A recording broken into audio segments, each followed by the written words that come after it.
بھائی نے ایک حدیث کے بارے میں معلوم کیا تھا کہ اس طرح حدیث کا مفہوم ہے. انہوں نے بتایا کہ کسی کی نیکیاں تہامہ پہاڑ کے برابر ہوں گی، پھر وہ میدان محشر میں آئیں گے تو ان کی نیکیوں کو ضائع کر دیا جائے گا اور کہا جائے گا کہ تم تنہائی میں گناہ کرتے تھے، اس وجہ سے ایسا ہوا. تو وہ حدیث حقیقتاً میرے ذہن میں نہیں تھی، تو میں نے یہ کہا کہ ویسے یہ لگتا نہیں ہے کہ حدیث کا کوئی ایسا مفہوم ہوگا. پھر جب میں نے اس کو دیکھا حدیث کو جا کر، تو یہ حدیث پاک میرے سامنے آئی. یہ ابن ماجہ کی حدیث پاک ہے اور اس کو سمجھنے کی ضرورت ہے. یہ 4245 نمبر حدیث ہے. نبی کریم صلی اللہ علیہ وسلم نے ارشاد فرمایا کہ میں ضرور ایک ایسی قوم کو جانتا ہوں جو میری امت میں سے ہوگی، اور وہ قیامت کے دن تہامہ پہاڑوں کی مثل اپنی نیکیاں لے کر آئیں گے. تو اللہ تعالیٰ انہیں حباء منصورا بنا دے گا، یعنی بالکل باریک ریزوں میں بدل دے گا، ان کی تمام نیکیاں ضائع ہو جائیں گی. تو حضرت ثوبان اس کے راوی ہیں، وہ کہتے ہیں انہوں نے کہا کہ اے اللہ کے رسول صفہم لنا، ان لوگوں کا وصف ہمیں بیان کریں، وہ کیسے لوگ ہوں گے. تو نبی کریم صلی اللہ علیہ وسلم نے اور کہا کہ آپ ہمیں بیان کر دیں ان کے بارے میں تاکہ ہم ان میں سے نہ ہو جائے اور ہم پہلے جان جائیں ان کو. سرکار نے ارشاد فرمایا کہ بے شک وہ تمہارے بھائی ہوں گے اور تمہارے ہم قوم ہوں گے، اور وہ رات میں گناہ وغیرہ کریں گے جیسے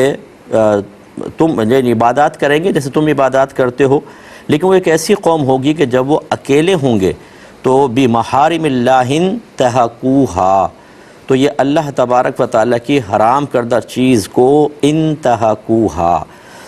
انہیں معمولی حقیر جانیں گے، ان کی بے عزتی کریں گے. انتہا کا ینتہکو معنی ہوتا ہے کسی کی بے آبروئی کرنا. جب اس کے بعد شے آتا ہے یعنی مفعول بہ آ جائے تو اس کا مفہوم ہوتا ہے کسی کی بے آبروئی کرنا، کسی کی تحقیر کرنا، کسی کا مذاق اڑانا، اس طرح کے مفاہیم میں آتا ہے، یعنی حقیر اور معمولی سمجھنا. اب اس سے یہ نتیجہ پھر یہ نکلے گا جب آپ اس کو سمجھیں گے. ورنہ یہ تو مطلب کئی صحیح حدیثوں میں ہے کہ آدمی اعلانیہ گناہ کرے، اس سے بہتر ہے کہ تنہائی میں گناہ کرے، اور تنہائی میں گناہ کرنے سے بہتر ہے کہ اللہ کا تقوی اختیار کرے اور گناہ نہ کرے. لیکن خدا نخواستہ اگر تنہائی میں گناہ ہو جائیں تو ہماری شریعت یہ نہیں کہتی کہ ایک تنہائی میں کیے گئے گناہ کی وجہ سے نیکیاں برباد ہو جائیں گی، اور وہ بھی تہامہ پہاڑ کے برابر. تو اب یہ اس پہ جب غور کریں تو نتیجہ یہ نکلے گا کہ جس نے حرام قطعی کو حلال سمجھ کر کیا،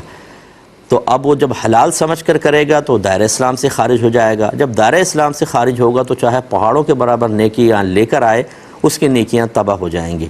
اس لیے اللہ تعالیٰ کے حرام کردہ کو جو معمولی سمجھے، حقیر سمجھے، اور یہ سمجھے کہ اس میں رکنے کی کوئی ضرورت نہیں ہے، جیسے کوئی نماز ترک کرنے کو معمولی سمجھ رہا ہے اور نماز کا مذاق اڑا رہا ہے. اسی طرح اگر آپ رزق حلال کمانے کا کہیں تو حلال کا مذاق اڑانا شروع کر دیں اور حرام کی طرف بڑھیں. اسی طرح کوئی زنا سے منع کرے اور گندے کاموں سے منع کرے تو وہ اس کو بالکل حقیر اور معمولی سمجھے. جیسے کہ ہمارے فقہا نے فرمایا کہ حالت حیض میں زوجہ سے جسمانی تعلق کرنا حرام ہوتا ہے، تعلق قائم کرنا نص قطعی سے منع ہے. اب اگر کوئی اس کو حلال سمجھ کے کرے گا دائرہ اسلام سے خارج ہو جائے گا، کیونکہ نص قطعی کے اندر اس کی ممانعت آئی اور اس نے توجہ نہیں کی، یا اس کو معمولی اور حقیر سمجھا یا حلال اور جائز سمجھا. جیسے نبی کریم صلی اللہ علیہ وسلم نے ارشاد فرمایا جس نے کوئی نماز جان بوجھ کر قضا کی، اس نے کفر کیا. تو بعض صحابہ ایسے تھے جو اس کو اس کے ظاہر پر رکھتے تھے، لیکن امام اعظم ابو حنیفہ رضی اللہ تعالیٰ عنہ اور بہت سارے دیگر صحابہ انہی کی پھر پیروی میں امام اعظم ابو حنیفہ رضی اللہ تعالیٰ عنہ نے اس کے دو مفہوم بیان فرمائے کہ یا تو یہ کفر اپنے حقیقی معنی میں نہیں ہے بلکہ ناشکری کے معنی میں ہے، کہ کسی نے ایک بھی نماز قضا کی تو بہت بڑی ناشکری کی، اللہ تعالیٰ کی احسان کی بہت بڑی ناشکری. اور یہ اپنے حقیقی معنی پر ہے تو اس کا مطلب یہ ہوگا کہ جس نے نماز کے ترک کو حلال جانا وہ کافر ہے.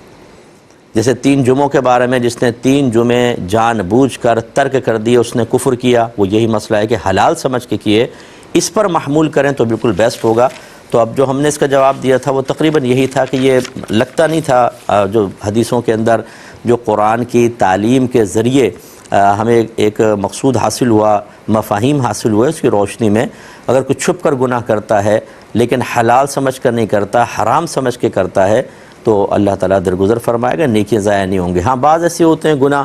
کہ ہم مثلا کسی کی غیبت کر رہے ہیں، ہم نے کسی کی چغلی کی ہے، ان میں ہو سکتا ہے کہ ہماری نیکیاں نکال کر اس کے نام اعمال میں ڈال دی جائیں، جیسے غیبت کے بارے میں معروف ہے. لیکن یہ تو مطلقاً گناہوں کے بارے میں تھا، محارم اللہ جو بھی اللہ کی حرام کردہ اگر حلال سمجھ کے کریں گے اور حرام قطعی ہو تو پھر وہ کافر ہو جائے گا اور پھر یقیناً اس کے اعمال تباہ و برباد ہوں گے۔ بہن نے باہر سے کویسچن کیا تھا کہ ہمارے ہاں بہت بڑے بڑے گروسری سٹورز ہوتے ہیں اور اس میں ہمیں از خود ہی خریداری کرنی ہوتی ہے، وہاں نہ کوئی مالک موجود ہوتا ہے نہ مینیجر ہوتا ہے، اور بعض اوقات ہم انگور لیتے ہوئے ایک دو انگور کے دانے چکھ لیتے ہیں کیونکہ بعد میں جا کر دیکھیں تو کھٹے نکل آتے ہیں، کیا حکم شرع ہوگا؟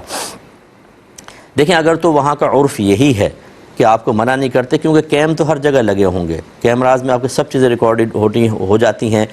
اب اگر وہاں پہ کبھی کوئی پوچھتا نہیں ہے، آپ کو پکڑتا نہیں ہے، تو اس کا مطلب ہے تھوڑا بہت ایک دو چیزیں استعمال کرنا، اور وہ بھی ایک خاص مقصد کے لیے، یہ عرف کے تحت ہی آئیں گے اور اس میں آپ کی کوئی گرفت نہیں ہے۔ ہاں اگر ایسا ہو کہ آپ کو پکڑ لیا جائے کہ فلاں وقت میں ہم نے دیکھا کیمپ میں آپ نے اس طریقے سے کیا، آپ کے گھر تک پہنچ گئے، نوٹس بھیج دیا، جرمانہ، تو پھر یہ سمجھ لیجئے کہ پھر تو یہ بالکل منع ہے اور پھر بغیر اجازت کے آپ استعمال نہیں کر سکتے تھے۔ تو امید ہے کہ اتنی سختی نہیں ہوگی، تو صحیح مقصد کے لیے آپ استعمال کر سکتے ہیں۔ پاکی کے ایام کے اندر جب ایسی چیزیں آتی ہیں تو اس میں کوئی مسئلہ نہیں ہوتا، کیونکہ اگر تو ریڈ خون بھی آتا بالکل ریڈ کلر کا، لیکن پاکی کے ایام ہوتے جن کو طہر کہتے ہیں، تو جیسے مثال کے طور پہ حیض بند ہوا تو 15 دن طہر کے لازم ہونے چاہیے، اس میں اگر ایسی کوئی چیز آتی ہے تو وہ اس کو بھی استحاضہ کہتے ہیں، بیماری کا خون، اس سے کوئی فرق نہیں پڑتا۔ کہ دیکھیں یہ میرے ذہن میں کوئی ایسی حدیث نہیں ہے، اور اگر ہوتی بھی ہیں اس طرح کی حدیثیں تو تعویل بہت ضروری ہوتی ہے۔ نامحرم سے بات کرنے کے بجائے سر میں کیل ٹھونک لینا بہتر ہے، اس طرح کی حدیث میرے سامنے تو نہیں گزری، نگاہوں سے نہیں گزری، اگر ہو تو آپ دیکھ لیجئے گا یا میں بھی چلیں جا کر دیکھ لوں گا، لیکن اس کی تعویل ضروری ہوگی، کیونکہ خود ہماری جو امہات المومنین ہیں انہوں نے مسائل صحابہ کو بتائے ہیں، اور یقیناً صحابہ ان کے لیے اگر ویسے دیکھیں تو نامحرم ہی ہیں، کیونکہ ویسے تو امہات المومنین ہیں اور اللہ تبارک و تعالیٰ نے نبی کی ازواج سے شادی کو منع کر دیا، اس اعتبار سے اگر آپ دیکھیں تو امتی کے لیے وہ ایک محارم ہی ہیں، لیکن دیگر معاملات کے اندر بھی صحابیات مسائل بتاتی رہی ہیں، بات ہوتی رہی ہے، اور آج کل کے دور میں آپ دیکھیں ڈاکٹر سے بات کرنی ہوتی ہے، وکیل سے، ججز سے، اگر تو نامحرم سے مطلقاً بات کرنا حرام قرار دے دیا جائے، اور خصوصاً باہر کے ممالک میں آپ ایئرپورٹ پہ جاتے ہیں تاکہ حج اور عمرہ کرنے جاتے ہیں، آپ کو روکتے نہ روکتے کاؤنٹر کے اوپر، اور وہ کوئی ہر عورت تو نہیں بیٹھی ہوتی، بات کرنی ہوتی ہے، تو اس کا مطلب ہے کہ یہ اگر ہوتی بھی حدیث فرض کر لیں ہے بھی، تو یہ اس صورت میں ہے کہ بلا ضرورت کسی نامحرم سے اس انداز سے گفتگو کی جائے کہ اس کا دل مائل ہو، ہنس کے، مسکرا کے، ملائمت کے ساتھ، یہ بسمان، اور تنہائی میں خاص طور پر یہ چیزیں ہوں گی تب یہ منع ہوگی، ورنہ ضرورتاً نامحرم کی آواز، عورت کی آواز کسی نامحرم تک پہنچ جائے یا ضروری گفتگو کرنی ہو تو شرعی لحاظ سے اس پہ ممانعت نہیں ہوتی ہے۔ لیڈی ڈاکٹر ہر جگہ نہیں ہوتی ہیں، آپ لوگ جاتے ہیں ڈاکٹرز کو چیک کرانے کے لیے، وہ تو صرف بات ہی نہیں، وہ تو نفس پہ بھی ہاتھ رکھتا ہے، بعض اوقات اسٹیٹسکوپ سے چیک کرتا ہے، تو مجبوری کی صورتیں سب مستثنیٰ ہوتی ہیں۔ ایک ہی کویسچن کیا تھا کہ یہ قرآن پاک میں بیویوں کے لیے کبھی زوجات کا لفظ استعمال ہوتا ہے، کبھی صاحبات، کبھی امرأتن کا لفظ استعمال ہوا ہے، کیا حکم شرع کے فرق ہوتا ہے ان میں؟ دیکھیں یہ صرف مختلف الفاظ ہوتے ہیں، جیسے ہمارے عرف اردو کے اندر بیوی کہہ دیتے ہیں، زوجہ کہہ دیتے ہیں، عورت کا لفظ استعمال ہوتا ہے، بھئی تمہاری عورت کے کیا حال چال ہیں، جیسے خاندان میں پوچھ لیتے ہیں، تو اس سے ایسا کوئی نہیں ہوتا کہ ان کے اندر کوئی خاص ایسے معانی پوشیدہ ہوں کہ زوجہ کہیں گے تو الگ مفہوم نکلے، امرأتن کہیں تو بیوی کے لیے الگ مفہوم نکل جائے، صاحبہ کہیں تو الگ نکل جائے، ایسا نہیں ہوتا۔ یہ ایک ہی چیز کے لیے، ایک ہی عورت کے لیے مختلف نام وضع کیے گئے ہیں اور استعمال ہوئے ہیں قرآن پاک میں، تو ان میں باہم ایسا کوئی فرق نہیں ہے۔ یہ بھائی کہتے ہیں کہ 12 یا 17 سال عصر کی نماز بالکل آخری 20 منٹس میں ادا کی مکروہ وقت کے اندر، تو کیا حکم شرع ہوگا، کیا لوٹانی ہوں گی؟ دیکھیں اس میں لوٹانے کا حکم، جو مکروہ تحریمی نماز ہوتی ہے اس کو لوٹانے کا حکم ہوتا ہے، لیکن اس کے اندر فقہا نے یہ فرمایا کہ اس کو ایسے آپ یعنی ادا ہو گیا، ناقص وقت میں آپ نے ادا کی، اللہ کی بارگاہ میں توبہ ضرور کرنی ہوگی، لیکن اس کو لوٹائیں نہیں۔ لیکن ہم جب کبھی بعض اوقات کہتے ہیں کہ اس کو لوٹائیں تو یہ زجرن ہوتا ہے، اور یہ مفتیان کرام کو اجازت ہوتی ہے کہ اگر اس میں معمولی طور پہ حکم دیا جائے کہ چلو ٹھیک ہے آپ ہو گیا کوئی بات نہیں توبہ کر لیں، تو پھر لوگ آخری وقت تک اس کو پوسٹ پون کرنا شروع کر دیتے ہیں۔ جس طرح کی سستیاں آج ہم معاشرے کے اندر دیکھ رہے ہیں، اس میں کوشش یہی ہوتی ہے کہ لوگوں کو تھوڑا سا سخت مسئلے کی طرف لے کر آئیں تاکہ وہ پھر غلط کاموں کو اپنی عادت نہ بنا لیں۔ جیسے زکوٰۃ کی ادائیگی جب آپ پہ واجب ہو جائے تو یہ مطلق عن الوقت تھی. مطلق عن الوقت کا مطلب پوری زندگی میں جب کبھی وہ زکوٰۃ ادا کریں ادائی ہوگی، قضا کا کوئی تصور نہیں ہے. اور فقہا بہت بڑا طبقہ ہے فقہا کا جنہوں نے کہا کہ دیر سے کرنے میں کوئی گناہ نہیں ہے. اگر آپ کہیں نہیں جلدی ادا کرو تو شریعت تو اس میں آسانی دینا چاہتی تھی، آپ نے الٹا سختی کر دی، جو پھر مزاج شرع کے اس مقام پر مخالف ہے، لہذا صحیح نہیں. لیکن ہمارے بہت سے فقہا نے پھر یہ حکم دیا کہ اگر ہم لوگوں کو یہ کہیں کہ آپ دیر سے دے دیجئے گا تو یہ ڈیلے کرتے رہیں گے، اگلے سال دوں گا، اس سے اگلے سال، اس سے اگلے سال، حتیٰ کہ موت آ گئی. تو اس لیے اب فتویٰ اس قول کے اوپر ہے کہ جیسی زکوٰۃ فرض ہو جائے جتنی جلدی ممکن ہو اس کو ادا کیا جائے، بلا وجہ تاخیر گناہ ہے. جس کے بارے میں لکھا ہے کہ 1-2 دن کی بھی تاخیر کے مستحق موجود ہے اور پھر آپ 1-2 دن کی تاخیر کریں تو گناہ ہے. ہاں کوئی لینے والا آپ کو بظاہر نہیں مل رہا ہے، مستحق نہیں مل رہا ہے تو تھوڑا ڈیلے ہو گیا، الگ بات ہے. تو یہ سمجھانے کا مقصد تھا کہ بعض اوقات فقہاء کرام جو ہے وہ سختی کرتے ہیں بعض مسائل کے اندر. تو اس میں اب یہ تو چونکہ 12-17 سال کی نمازیں ہو گئیں، اللہ تعالیٰ کی بارگاہ میں توبہ کریں اور آئندہ ایسا ہرگز نہ کریں. نماز لوٹانے کا حکم ان کو نہیں ہوگا، کیونکہ اتنی طویل نمازیں لوٹانا یقینی سی بات ہے اس کا مکلف بنائے تو آدمی موجودہ فرض نماز ادا نہیں کر رہا، اس میں پھر وہ اور زیادہ سستی آتی ہے. دوسرے نے کہا کہ 2 سال نمازیں پڑھیں صرف شلوار میں. اب پتہ نہیں یہ کون بھائی ہے بیچارہ فرضی خیر سوال بنایا، گھر میں کیا بنیان پہن کے نماز پڑھتا رہتا ہو. لیکن بہرحال یہ مکروہ صورت ہوتی ہے، اس پہ بھی اللہ تعالیٰ کی بارگاہ میں توبہ کریں اور اگر ممکن ہو سکے تو لوٹا لیں. تیسرا جو کہا کہ سخت بھوک اور پیشاب کے غلبے کی حالت میں نماز ادا کی، تو پیشاب کے غلبے کی حالت میں تو نماز مکروہ تحریمی ہوتی ہے، سخت بھوک کے غلبے میں مکروہ تنزیہی ہوتی ہے. بھوک والی نہ لوٹائیں، لیکن جو مطلب پیشاب کے غلبے کے ساتھ نماز ادا کی، اگر کنفرم یاد ہیں تو ٹھیک، نہیں یاد تو اندازہ کر لیں، دل سے سوال کر لیں کتنی ہوں گی، 10 ہوں گی، 20 ہوں گی، 50 ہوں گی، جہاں دل مطمئن ہو ان نمازوں کو دہرانا ہوگا.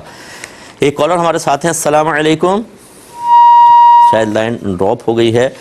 یہ بھائی نے کہا کہ میں اپنے بھائی کے ساتھ مرغے کا کاروبار کرتا ہوں، ہماری انویسٹمنٹ ہے. بعد اوقات جس سے میں ہوتا ہوں تو بھائی کہتا ہے کہ یہ اپنے مرغے سیل کرو، کبھی کسی مرغے کے بارے میں کہہ دیتا ہے یہ تمہارا مرغہ بہت اچھا ہے. تو کیا اس طرح بھائی کے کہنے سے وہ مرغہ تحفتاً مجھے مل جاتا ہے، وہ میرا ہو جاتا ہے، شرکت کا نہیں رہتا؟ دیکھیں ایسا نہیں ہوتا، یہ تو ہمارے ہاں عرف عام میں کہہ دیتے ہیں کہ بھئی اپنا کاروبار چل رہا ہے، یہ تو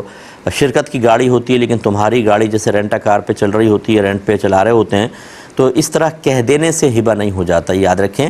ہبہ یعنی گفٹ، تحفہ، یہ تب ہوتا ہے کہ جب کوئی شخص یہ کہے کہ یہ چیز میں نے آپ کو تحفتاً دی اور اس میں اسے مکمل تصرف کا اختیار بھی دے دے. آپ چاہیں اس کو کھائیں، پئیں، بیچیں، کسی اور کو تحفے میں دیں، کوئی رکاوٹ نہ ہو. جب اس حد تک مالک بنا دیا جائے تو سمجھ لیجئے کہ یہ آپ جو چیز ہوگی وہ آپ کی ملکیت سے نکل کر اس کی ملکیت میں داخل ہو جائے گی. لیکن یہ بالغ کا حکم ہے، نابالغ کا نہیں. نابالغ کے لیے تو اگر ماں باپ کوئی چیز خریدتے ہیں جیسی خریدیں گے اس کی ملک میں چلی جائے گی، چاہے آپ نے فزیکلی طور پہ اس کے قبضے میں نہ دی ہو. تو یہ اگر آپ کے بھائی نے کہا بھی تو ویسے ایک بات تو یہ شرکت کا ہے، کوئی بھائی کی مکمل ملکیت اس میں نہیں ہے بلکہ دونوں کی آپ کی ملکیت اس میں شامل ہیں. اور اگر آپ یوں فرض کر لیں کہ ہم نے 2 جگہ مرغے رکھے ہوئے ہیں، ایک جگہ بھائی کے ایک جگہ میرے ہیں اور بکتے ہیں تو پھر ہم برابر شیئر کر لیتے ہیں، اس صورت میں بھی ایسا نہیں ہوتا کہ اگر وہ اپنے مرغے کے بارے میں کہہ دے تو آپ اس کے مالک ہو جائیں جب تک کہ وہ آپ کے قبضے میں دے کر مکمل تصرف کا اختیار نہ دے دے، وہ مرغہ بھائی کا ہی رہے گا. ویڈیو دیکھنے کا شکریہ. اگر آپ چینل پر نئے ہیں تو سبسکرائب کر لیں اور ساتھ ہی ساتھ بیل آئیکن پر بھی کلک کر دیں تاکہ یوٹیوب ہماری ہر ویڈیو کا نوٹیفیکیشن سب سے پہلے آپ کو بھیج دے. جزاک اللہ.